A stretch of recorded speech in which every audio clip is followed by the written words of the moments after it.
Okay, welcome to Algebra 2, Lesson 4.2. This is translating rational functions. Hopefully when you see this, you know, oh, we're just moving it left, right, or up, down. It's that simple, you guys. So here we've got a function where we've got an h value of 3 and a k value of 2. So the first thing I do is I define my asymptotes. That is the very first thing when I'm doing one of these, is I say, well, x can't equal 0, so I know that x, if it were 3, would equal 0. So that's my first asymptote. So I go on the x-axis to where 3 is, and I draw my asymptote in there. It can't be hitting there. Now, on the y, what is it that y can't be? Well, I'm going to shift it up 2.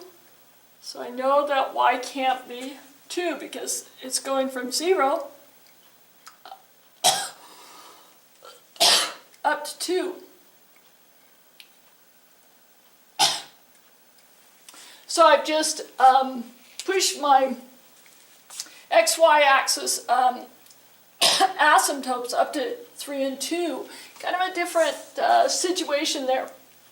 My h and k are no longer my vertex, it's the center of my asymptotes. So now I go to each side of my x asymptote, and I choose the whole numbers to each side. So I would go to positive 4, and I would go to positive 2. That's each side of the 3. Now I plug those values in there, and they always come out really nice. So I have 4 minus 3 is 1, 1 over 1 is 1, plus 2 is 3. So at 4, I'm going to be up here at 3, just above there. At 2, 2 minus 3 is negative 1. 1 over negative 1 is negative 1, plus 2 is 1. So I go to 2, and my point's right there, and that should look similar to the parent function to you. We've just shifted it to the right 3. I would describe it by saying we've shifted this hyperbola to the right 3 and up 2. Now my domain and range, super easy. The domain can't be x equal to 3. They're listed kind of funny. They look funky because they're not like other functions for us. We list it just that way. And the range y can't be 2. Okay? M of x equals 3 over x plus 2 plus 1. So now we've got a stretch involved. I wanted you to see one of these. We still do the asymptotes the same way. X can't be equal to negative 2. So we go to our graph here, and we go to where x is negative 2, and we put our asymptote in there. You can't touch that. Now, y can't be 1, because we're going to move the asymptote up to 1. So there's where the origin comes in. Now, if you think about our parent graph, it comes over 1, goes up 1. You could plug in reference points. You're at negative 2, so you could go negative 3 and negative 1. That's on each side of that. Plug it in, and you would get negative 3 plus 2 is negative 1. 3 over negative 1 is negative 3 plus 1 is negative 2. You could also do negative 1, that's the other side of the asymptote. Negative 1 plus 2 is 1. 3 over 1 is 3, plus 1 is 4. So you would get negative 3, negative 2, be right down there. You would get on this side, negative 1, 4, that would be right up there. So you can see the stretch that's occurring. The other thing that you can look at is the pattern here.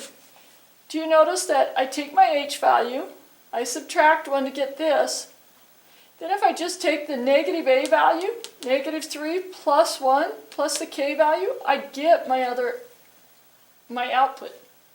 On this one, it's 1 plus h, so I take my a value, positive a value, plus k, and I get my new value, 3 plus 1. So that's as easy as it gets. I just go 1 minus 3 to get this one, 1 plus 3 to get that one, to get the positive one. Okay, now I just go ahead and fill this in.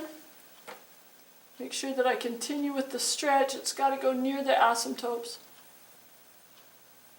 But there's my reference points. They're really stretched out there.